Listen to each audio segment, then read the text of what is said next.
The emergency alarm's piercing wail echoed through orbital station Helios, but Riya Patel barely noticed it anymore. After 3 years as the station's primary maintenance engineer, she'd grown accustomed to the constant series of minor crises that plagued humanity's most ambitious space habitat to date. Just another day in paradise, she muttered, adjusting her plasma cutter's output. The station's outer hull needed routine maintenance, and someone had to do it. That someone, as usual, was Riya. The job should have been simple, a standard patch on a micrometeorite impact point. She'd done it hundreds of times before. The plasma cutter hummed to life in her gloved hands, its familiar blue-white glow illuminating the hull's scarred surface. Nothing in her extensive training had prepared her for what happened next. The space before her shimmered like heat waves rising from hot asphalt.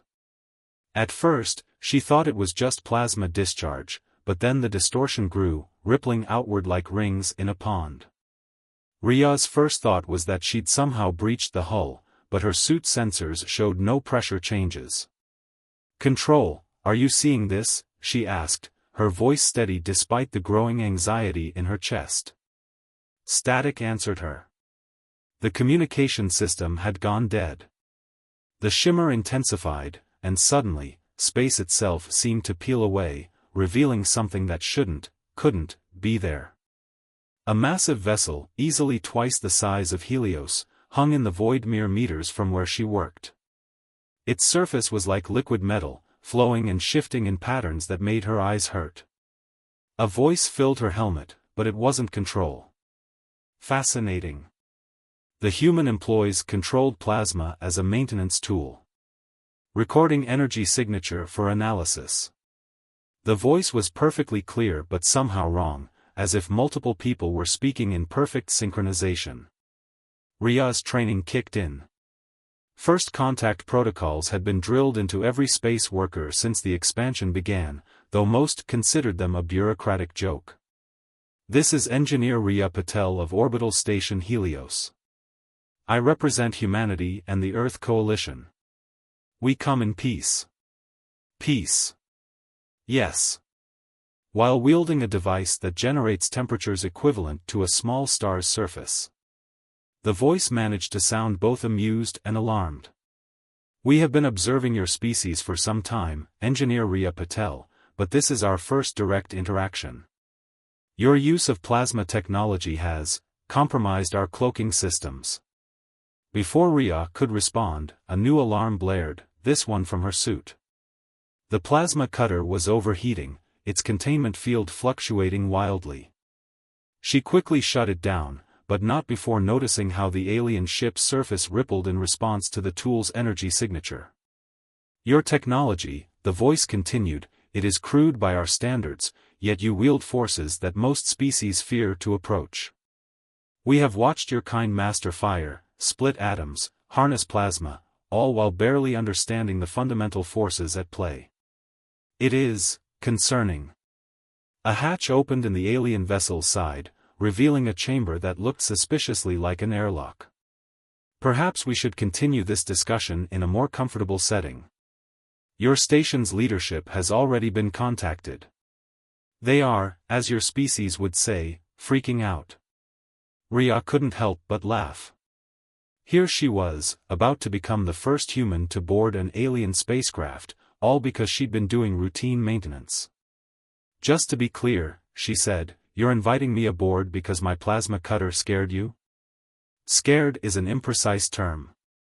Let us say we are professionally curious about a species that casually handles stellar temperatures as a matter of course. Besides, you have already demonstrated an ability to unintentionally interfere with our technology. We would prefer to have you where we can observe such interactions more closely." As Riya maneuvered toward the alien airlock, she couldn't help but think that this would make for one hell of a maintenance report. Behind her, Helios continued its orbit, its warning lights still flashing uselessly against the vast backdrop of space. Somewhere in the station, she knew, bureaucrats and politicians were scrambling to handle this situation. But for now, humanity's first real contact with an alien civilization rested in the hands of a maintenance engineer with a plasma cutter. She hoped they had coffee on board. This was going to be a long shift. The alien vessel's interior was nothing like Rhea had imagined. Instead of the sterile, metallic environment she'd expected, she found herself in what seemed like a living organism. The walls pulsed with bioluminescent patterns, and the air itself felt charged with potential. Commander TZYX, as her host had introduced themselves, resembled a collection of crystalline structures arranged in a vaguely humanoid form. They moved with fluid grace, despite appearing to be made of something like diamond. Your vital signs indicate elevated stress levels, they observed. Is our environment uncomfortable for you? No, just processing the fact that I'm the first human to step foot on an alien ship, Rhea replied, trying to maintain her professional composure. Though I have to ask, why have you been watching us? The crystalline being's surface flickered with patterns of light. Your species presents a unique paradox. You achieved spaceflight while still using internal combustion engines. You manipulate plasma while still relying on primitive chemical rockets. You split atoms while still burning hydrocarbons for energy. Most species follow a more linear path of development. A holographic display materialized in the center of the room, showing Earth's history of technological development. Consider this, TZYX continued. Most civilizations we encounter master one form of energy manipulation before moving to the next. They perfect antimatter before touching plasma, master gravity manipulation before attempting space travel. But humans. The display showed countless images of Earth's various technologies operating simultaneously, nuclear plants alongside wind turbines, fusion reactors next to solar panels, plasma cutters beside simple welding torches. We're adaptable, Rhea shrugged. We use what works. You use what should kill you, another voice chimed in. A second alien entered, this one appearing more like a shifting cloud of metallic dust. I am Scientific Observer Nexil. Your species treats forces that could annihilate you as tools for routine tasks. It defies conventional development patterns. Before Rhea could respond, her comm unit crackled to life. Engineer Patel, this is Director Hammond of the Earth Coalition Security Council. Are you safe? We're reading your location aboard the alien vessel. I'm fine, Director. Actually, I'm having a fascinating discussion about human technological development. She paused. Though I think we might have accidentally concerned our new friends by being too creative with dangerous forces. Concerned is an understatement, TZYX interjected, their crystalline form refracting light in complex patterns. Your orbital station alone contains enough potentially catastrophic energy manipulation devices to concern any rational species. Yet you treat them as mundane tools. The director's voice carried a hint of defensiveness. Our technology meets all safety protocols. You have fusion reactors supervised by single operators, Nexil interrupted, their metallic form swirling agitatedly. You use plasma tools for routine maintenance. Your waste disposal systems involve controlled matter-antimatter reactions. The fact that you consider these things safe is precisely what worries us. Rhea watched as more aliens entered the chamber, each more exotic than the last. Some appeared to be pure energy, others seemed to bend space around themselves. All of them were focused intently on the holographic display of Earth's technological history. Perhaps, she suggested, instead of seeing this as reckless, you might consider it as proof of human ingenuity? We didn't have the luxury of perfecting one technology before moving to the next. We had to work with what we had, make it safe, make it practical. Safe? A new alien, this one appearing as a cascade of flowing liquid light, joined the conversation. Your species discovered nuclear fission by accident and within years had built weapons from it. You discovered plasma and immediately sought ways to contain and manipulate it. You treat forces that could destroy planets as tools for construction and maintenance. Exactly, Rhea said, an idea forming. We learned to control these forces precisely because they're dangerous. We didn't wait to fully understand them, we couldn't afford to. We had to learn to handle them safely, to make them work for us rather than fear them. The chamber fell silent as the aliens processed this. Director Hammond's voice came through again. Engineer Patel, we're assembling a proper diplomatic team. Try not to start an interstellar incident before they arrive. With all due respect, Director, I think we need to be honest with our new friends. Rhea turned to address the assembled aliens. Yes, humans use dangerous technologies. Yes, we sometimes develop them in unusual orders or combine them in ways you might not expect. But that's not because we're reckless, it's because we're practical. We see problems that need solving and we use whatever tools we can to solve them. TZYX's crystalline form shimmed thoughtfully. And this is precisely why the Galactic Council needs to discuss your species carefully. You have achieved things that should be impossible with your level of development, simply because you were not aware they were impossible. As if on cue, alarms began blaring throughout the ship. Speaking of impossible things, Nexil announced, their metallic form condensing anxiously, we're detecting massive energy signatures approaching from the outer system. Ships using technology that should not exist at your development level. Rhea checked her comm unit and smiled grimly. That would be the Earth Defense Fleet. Apparently, they took your sudden appearance near our station as a potential threat. She looked at the assembled aliens. Don't worry, they're just being practical. The chamber erupted in a flurry of activity as the aliens rushed to analyze the approaching human ships. Rhea couldn't help but notice that despite their advanced technology, they seemed genuinely surprised by humanity's capabilities. Perhaps that was humanity's real strength, not the power of our technologies, but our willingness to use them in ways nobody else had imagined. She just hoped the diplomatic team would arrive before anyone decided to demonstrate any more of humanity's practical solutions to difficult problems. The arrival of Earth's defense fleet had turned what was supposed to be a diplomatic discussion into a tense standoff. Rhea found herself acting as an impromptu mediator between increasingly agitated parties on both sides.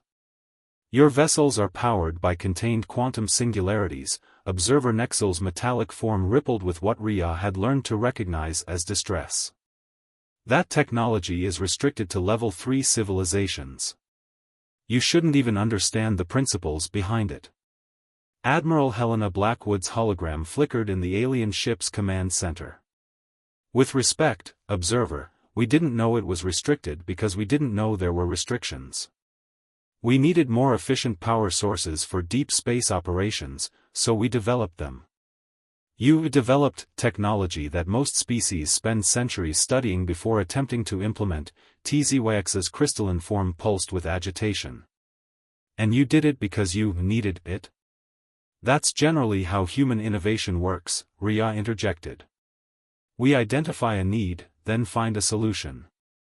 Sometimes that means pushing boundaries we didn't know existed. The command center's displays showed the Earth fleet holding position at a respectful distance, but their mere presence seemed to unnerve the alien observers. Rhea couldn't blame them. Humanity's ships were a bizarre mix of technologies that, according to their standards, shouldn't work together. The council must be informed, a new voice announced. A being composed of what appeared to be living mathematics stepped forward, Ambassador Logarix of the Galactic Council. This species represents an unprecedented situation. They have achieved restricted technologies through unauthorized means. Unauthorized? Admiral Blackwood's hologram straightened. We didn't know authorization was required. We've been alone in the dark, developing whatever tools we needed to survive and expand. That is precisely the problem. Logarix's mathematical patterns shifted rapidly. Your species develops technologies based on immediate needs rather than proper understanding. You bypass crucial developmental stages. You combine technologies in ways that violate established protocols. And yet, Rhea pointed out, our ships are out there, functioning perfectly well. Our stations support thousands of people. Our technologies, unorthodox as they may be, work. Working and being safe are not the same thing, Nexel countered. Your approach to technological development is like building a house by starting with the roof. The discussion was interrupted by new alarms. A massive ship had just emerged from what the aliens called proper space, a Galactic Council vessel. Its presence seemed to heighten the tension exponentially. The Council will need to vote on how to proceed, Logarix announced. Humanity's unconventional development poses unique challenges to galactic order. There will be those who advocate for restrictive measures. Restrictive measures? Admiral Blackwood's voice carried a dangerous edge. Are you suggesting quarantine? Among other options, TZYX added quietly. Some council members may view your technological development as too dangerous to allow unfettered. Rhea watched as the massive council ship moved into position. Its design was different from the observation vessel, all clean lines and obvious power, built according to those proper protocols the aliens kept mentioning. Yet something about it seemed less innovative than humanity's vessels. Before anyone makes any decisions, she said carefully, consider this, you've been watching us for a while, yes? Have you seen us destroy ourselves? Have our dangerous technologies led to our extinction? No, Nexel admitted. Though by our models, they should have. Because your models don't account for human adaptability, Admiral Blackwood's hologram interjected. We develop dangerous technologies precisely so we can learn to make them safe. We don't wait for perfect understanding, we learn by doing. And if that learning process destroys you? Logarix's mathematical form compressed with concern. Then we pick up the pieces and try again, Rhea replied. It's what we've always done. From the first time we used fire to survive a winter, to splitting atoms to power our cities, to harnessing quantum singularities to explore space. We fall, we learn, we adapt, we survive. The aliens processed this in silence, their various forms shifting and changing as they communicated in ways Rhea couldn't perceive. Finally, TZYX spoke, the council ship carries representatives from all major galactic powers. They will want to examine your technology, your methods, your reasoning. They're welcome to, Admiral Blackwood said firmly. But any examination goes both ways. If we're to join your galactic community, it will be as equals, not as specimens to be studied or children to be controlled. As if emphasizing her point, the quantum cores of the Earth fleet pulsed in perfect synchronization, a standard power cycling procedure that happened to create a spectacular light show. Rhea noticed how the alien observers tracked the energy signatures with a mixture of fear and fascination. Perhaps, she suggested, instead of deciding whether humanity is too dangerous to join your community, you should consider whether your community can afford to ignore what we might contribute to it. The room fell silent except for the soft hum of various technologies that, according to galactic standards, shouldn't be operating in the same space without causing catastrophic reactions. Yet there they were, working together just like the species that created them would need to learn to do. The question was whether the Galactic Council would give them that chance. The Galactic Council's examination of human technology had been going on for 3 days, and Rhea was exhausted. She'd been called upon repeatedly to demonstrate basic, human engineering practices, each of which seemed to horrify and fascinate the alien observers in equal measure. You're saying, Council Technical Advisor Vex 427 waved their energy-based appendages in agitation, that this entire station maintained structural integrity through actively controlled gravitational fields rather than passive mass manipulation? Well, yes, Rhea replied, pulling up Helios station schematics. It's more energy efficient than trying to maintain a rigid structure, and it lets us adapt to different loads and stresses dynamically. But the failure rate Vex 427 began. Is practically zero, interrupted Dr. James Rodriguez, Helios's chief engineer, who had joined the examination team. Because we built redundancies upon redundancies. Every system has at least 3 backups, each using a different technological approach to solve the same problem. The council representatives exchanged what Rhea had learned to recognize as their version of concerned glances. Their worry might have been amusing if the stakes weren't so high. Suddenly, alarms blared throughout the council ship. Not the now familiar warnings about human technology violating physics as the aliens understood it, but something different. Something urgent. Emergency in Sector 7. A voice echoed through the ship's communication system. Containment failure in the primary power core. Cascade reaction imminent. The alien observers scattered in panic, their various forms blurring as they rushed to respond. Rhea and Dr. Rodriguez exchanged quick looks. The council ship uses crystalline fusion, Rhea said quickly. But they only use pure mathematical approaches to containment dash. Which means they don't have practical experience with containment failures, Rodriguez finished. How much time? 3 minutes to catastrophic failure, an alien voice announced. Rhea activated her comm unit. Admiral Blackwood, the council ship is experiencing a power core failure. Requesting permission to assist with human containment protocols. Granted, came the immediate reply. But be careful, Engineer Patel. This could either prove our worth or confirm their fears about us.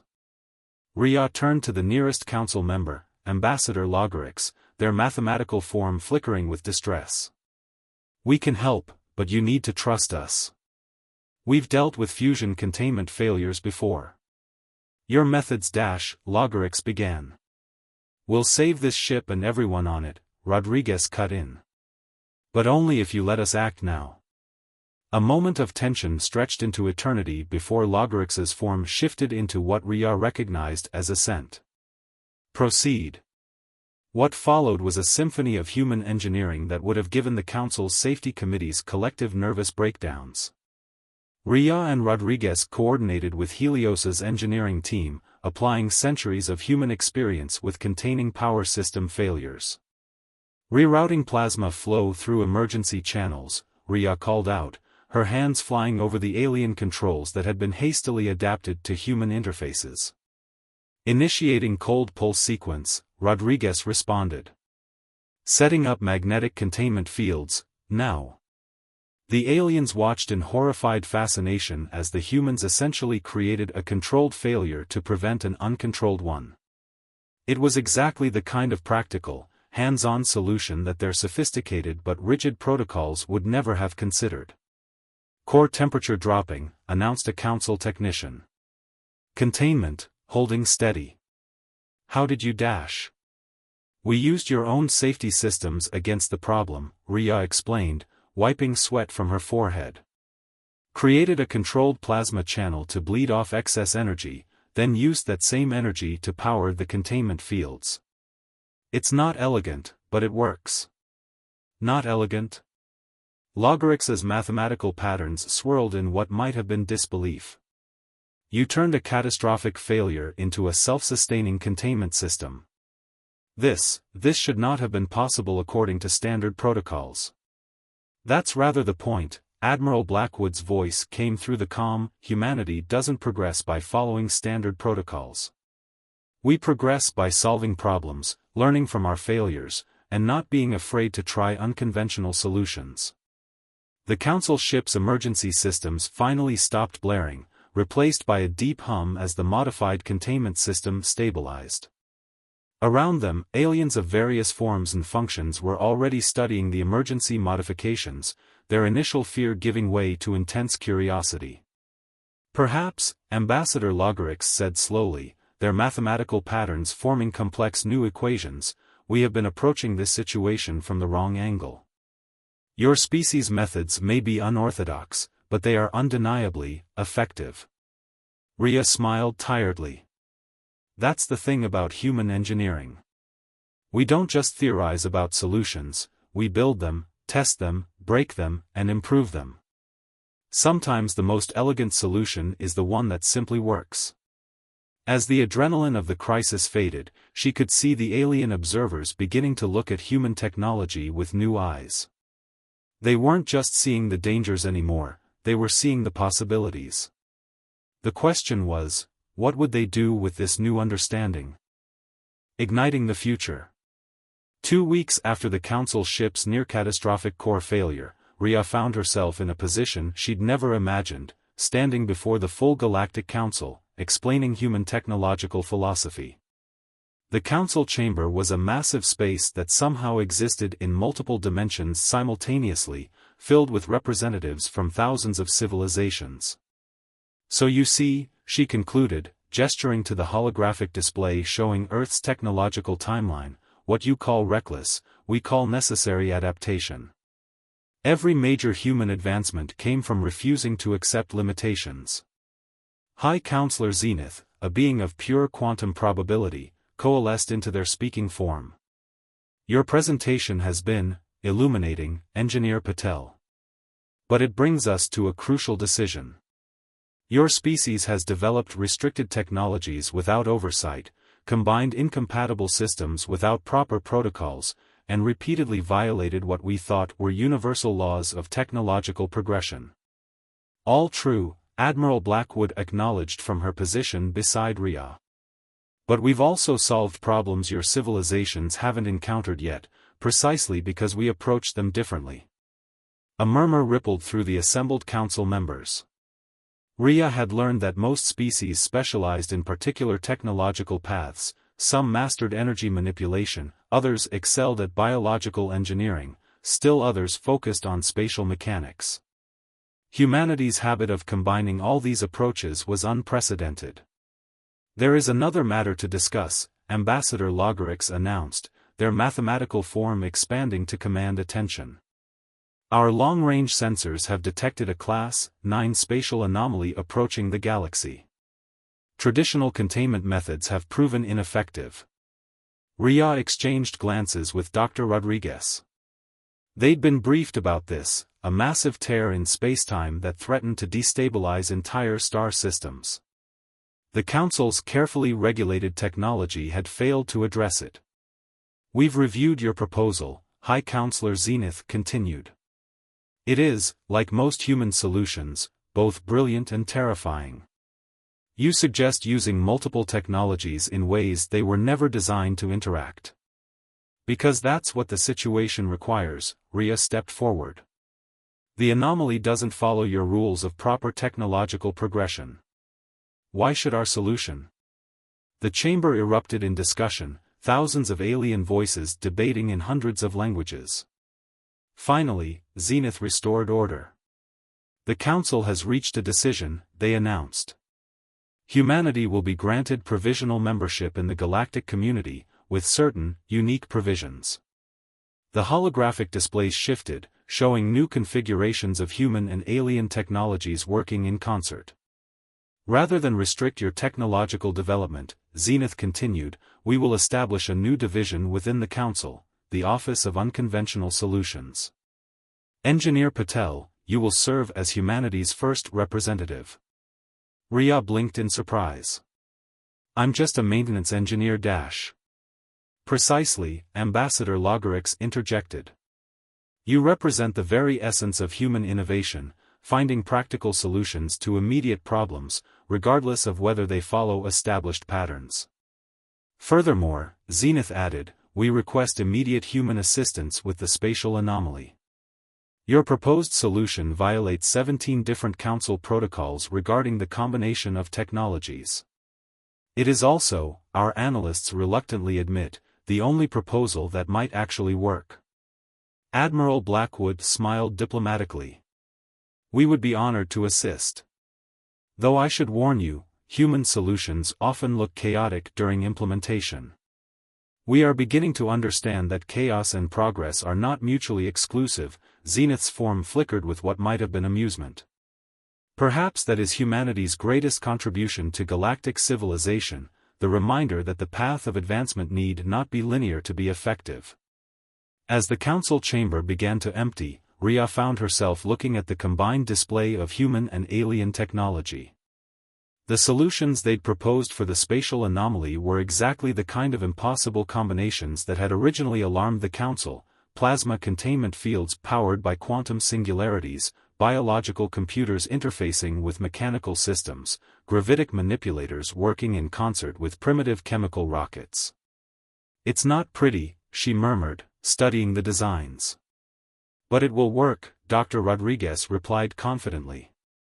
"That's what humans do, we make things work."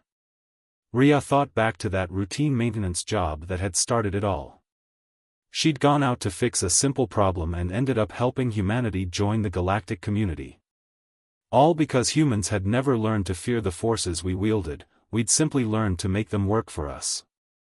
"You know," she said, watching alien engineers already beginning to collaborate with human teams, "maybe that's why we mastered fire so long ago. Not because we were ready for it, but because we needed it. And maybe that's why we'll always find new ways to solve problems, because we're not afraid to reach for solutions, even if they burn a little." High Counselor Zenith appeared beside her. "Your species has much to teach us about adaptation and innovation. And perhaps we have things to teach you about stability and patience. Together, we may find a balance between careful progress and necessary risk." As she watched humans and aliens working together, combining technologies in ways neither civilization would have attempted alone, Rhea couldn't help but smile. Humanity had reached for the stars by mastering fire, and now that same spirit of determined innovation would help protect those stars for everyone. It wasn't the future anyone had expected, but then again, humanity's greatest achievements rarely were.